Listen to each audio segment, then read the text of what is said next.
রানীগঞ্জ শহরের lifeline NSB রোডের গর্তগুলি আবারও পথচারীদের জন্য বিপজ্জনক হয়ে উঠেছে। জাতীয় সড়ক কর্তৃপক্ষ এবং আসানসোল পৌর কর্পোরেশনের অবহেলার কারণে রাস্তা জুড়ে সৃষ্টি হয়েছে বড় বড় গর্ত।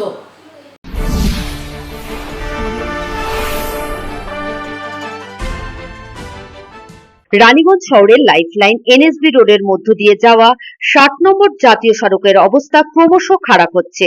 রানীগঞ্জ শহরের 2 নম্বর বড় অফিস থেকে পাঞ্জাবি মোড় পর্যন্ত প্রায় 3 কিলোমিটার দীর্ঘ এই রাস্তার অনেক জায়গায় বড় বড় গর্ত রয়েছে। রানীগঞ্জ এনএসবি রোড দ্বিমুখী অবহেলার শিকার হয়ে উঠেছে। প্রথমটি জাতীয় সড়ক কর্তৃপক্ষ এবং দ্বিতীয়টি আসানসোল পৌর কর্পোরেশনের। যখন থেকে জাতীয় সড়ক কর্তৃপক্ষ জানতে পেরেছে যে রানীগঞ্জ বাইপাস নির্মাণ করা হচ্ছে এবং খুব শীঘ্রই নবনির্মিত বাইপাসটি রানীগঞ্জ শহরের মধ্য দিয়ে 60 নম্বর জাতীয় সড়কের মর্যাদা পাবে, এই বাইপাসের নির্মাণের কাজও দ্রুত গতিতে এগিয়ে চলেছে। তারপর থেকেই জাতীয় সড়ক কর্তৃপক্ষ এনএসবি রোডের মেরামতের দিকে বিশেষ মনোযোগ দিচ্ছে না।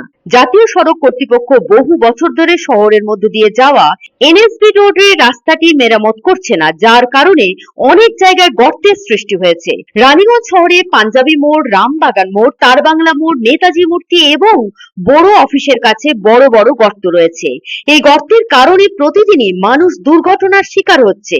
টোটো হোক, মোটরসাইকেল হোক বা স্কুটার, এই গর্তগুলির কারণে সকলেই সমস্যায় পড়ছেন। প্রায়ই কখনো স্কুটার উল্টে যায়, কখনো বা টোটো।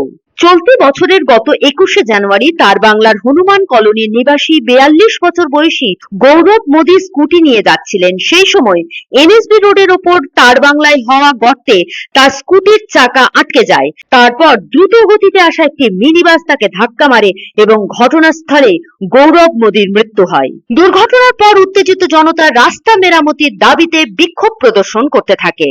এই মৃত্যুর পর প্রশাসন তৎপর হয়ে ওঠে এবং রাতারাতি গর্তটি ভরাট করে, কিন্তু বর্তমানে গর্তটি আবারও তার আসল অবস্থায় ফিরে এসেছে। এনএসবি রোড আগের চেয়েও আরো বিপজ্জনক হয়ে উঠেছে বলে মনে করা হচ্ছে, বিশেষ করে মোটরসাইকেল এবং স্কুটার আরোহীদের জন্য। পথচারীদের সুবিধার্থে আসানসোল পৌর কর্পোরেশন উভয় পাশের অবৈজ্ঞানিক ফুটপাতগুলি ভেঙে ফেলে এবং এই ভাঙনের ফলে মানুষের সুবিধা হয়েছিল এবং যানজট থেকে কিছুটা মুক্তি মিলেছিল। কিন্তু এখন এই ফুটপাত ভেঙে যাওয়ার পর পিচ রাস্তা এবং কংক্রিটের ফুটপাতের মাঝখানের অংশটি ধীরে ধীরে গর্তে পরিণত হচ্ছে এবং ওই গর্তটি মোটরসাইকেল চালক এবং স্কুটার আরোহীদের জন্য আরো বিপজ্জনক প্রমাণিত হচ্ছে। বিশেষ করে স্কুটার আরোহীদের জন্য তো বটেই। এই গর্তে স্কুটারের চাকা আটকে গেলে দুর্ঘটনা স্বাভাবিক। জাতীয় সড়ক কর্তৃপক্ষ এবং আসানসোল পৌর কর্পোরেশনের অবহেলার কারণে গর্তের আকার ধীরে ধীরে বৃদ্ধি পাচ্ছে। রানীগঞ্জ সিটিজেন ফোরাম জেলা গঠনের জন্য দীর্ঘ লড়াইয়ের দাবি করেছে, কিন্তু এখনো পর্যন্ত রানীগঞ্জ শহরের লাইফলাইন এনএসবি রোডের গর্তগুলি মেরামতের জন্য কোনো কার্যকর পদক্ষেপ নেওয়া হয়নি। রানীগঞ্জ থেকে বিপ্লব পাদ্যকরের রিপোর্ট, পাবলিক টাইমস। চাই ব্র্যান্ডেড জামা কাপড়? তাহলে আজই আসুন ভ্রেনাম লাইফস্টাইলে।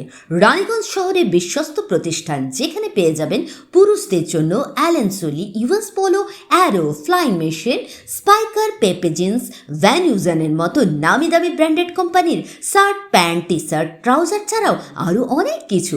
কেনাকাটায় থাকছে বিশেষ ছাড়। Buy 3 get flat 40% of.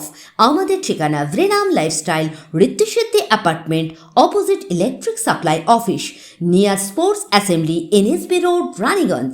Phone number 914477770708।